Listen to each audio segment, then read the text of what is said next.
Hello, good day sa inyong lahat. Honest review tayo ngayon. Kabili ako ng steam iron sa Shopee. Kaysa Villa ang brand.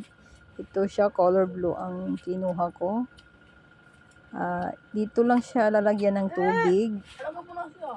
Maliit lang yung lagayan niya. And then, ito lang, ilalagay lang siya. Madali lang ilagay. Kailangan tama ang pagkalagay kasi hindi siya gagana pag hindi ito nasa tamang posisyon. Ganyan lang, i-twist lang siya. And then meron siyang brush. Madali lang ialis, ganyan lang.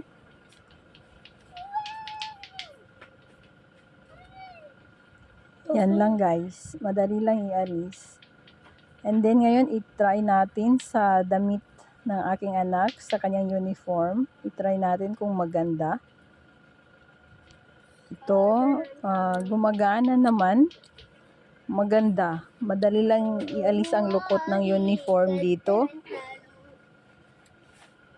Ito, tingnan nyo guys. Wala na siyang lukot yung uniform.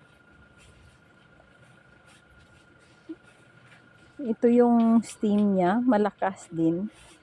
At actually mura lang ito guys, nasa 500 plus lang itong or nasa 600, mga 500 to 600 ang range. Ito naman, ipaplansyahin ko naman itong other side ng damit. Tignan natin kung maaalis niya yung lukot.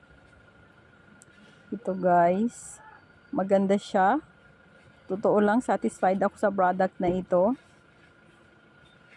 Ayan.